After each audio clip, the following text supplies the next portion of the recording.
John Osborne of Brownsville writes, "I've noticed that the governor of Florida, Rick Scott, has refused the federal incentive money for building high-speed rail in his state.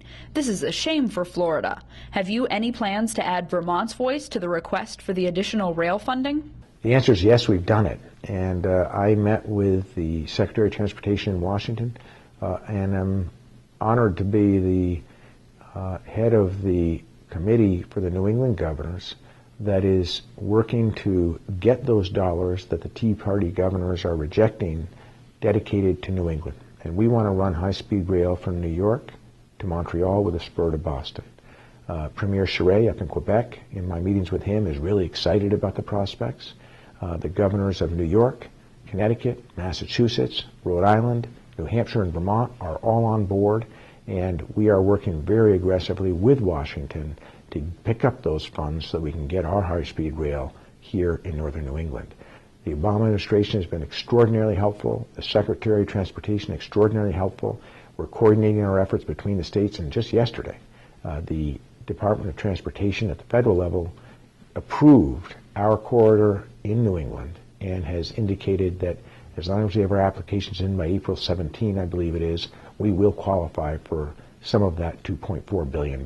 Huge help to our efforts. So we're on it, we're aggressively on it, and I think that high-speed rail can be a huge jobs creator for Vermont and in fact for the entire Northeast as the Tea Party governors in Florida, Wisconsin, New Jersey, and other places reject this high-speed rail money. Craig EILERS of Moortown writes, regarding H202, why is this piece of legislation being pursued with such a limited time period for consideration? Well, you know, that's a good question, and my answer is it's not. It's not being pursued too quickly. I would argue that it's not being pursued quickly enough. Look, let's look at the math, and what's the real challenge here? The challenge we have is that as Vermonters, we are spending money on health care at about twice the rate of our incomes, and that's not sustainable. Here's the math. 10 years ago, Vermont, 625,000 people, were spending $2.5 billion a year on health care. Today, 10 years later, we're spending over $5 billion, and my banking and insurance commissioners tell me that at current rates of growth, if it goes unchanged, unchecked, we'll be spending another $1.6 billion every year by 2015. Now, that's just not sustainable. So I say to the folks who say, why are you moving so quickly? I say, hey, our single-payer bill won't go into effect until 2014. The first thing we have to do is design the first cost containment system in the country that spends money on making Vermonters healthy instead of insurance company profits, pharmaceutical company profits, waste, and pure bad business by spending 8 to 9 cents on every dollar just collecting money in the system. So the current system isn't sustainable.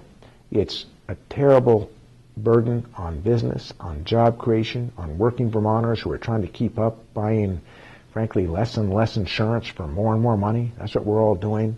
I say we can't move fast enough.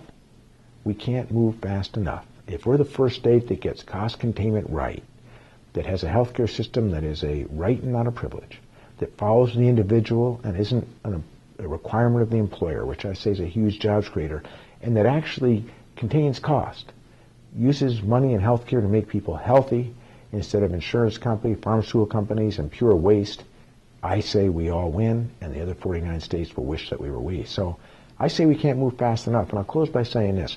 When government in Vermont has done anything ambitious, whether it's civil unions, marriage equality, fair education funding, you name it, the critics always say, you're moving too fast. Well, you tell that to the folks who are watching their insurance premiums go up 10, 15, 17, 20% a year. It's not sustainable. We can't move fast enough. Susan Overfield from Essex writes, now that Germany has shut down its older, pre-1980 nuclear plants for complete testing, isn't it time to follow suit and temporarily shut down Vermont Yankee to be certain of its safety? Well, first of all, Germany is being very prudent in exercising that judgment. America is engaged in a policy of irrational exuberance when it comes to our notion that we can run our 104 aging nuclear power plants, which were engineered in the 20th century, not for the 21st century, indefinitely. It is a policy that is going to invite disaster. Only the President of the United States and the NRC can implement the kind of delay that Germany has, and I urge you to call the President, call Congress, and urge them to do so. As Governor of Vermont, my authority only allows me, under Vermont law, to make judgments after the existing license that was granted almost 40 years ago expires in 2012. So just so you understand, the question is a good one. If you want to affect and have some lobbying effort on the aging nuclear power plant fleet and our policy in America outside of Vermont, call the White House, call Congress. If you want to help influence Vermont's decision, I only have authority after 2012, and as you know, we've exercised that authority. We've made the good judgment of retiring our aging, leaking nuclear power plant run by a company, Entergy Louisiana, that we can't trust, retiring it on schedule in 2012. And I say hats off to Vermont for having the courage and the good judgment to take matters into our own hands, which the other 49 states have failed to do.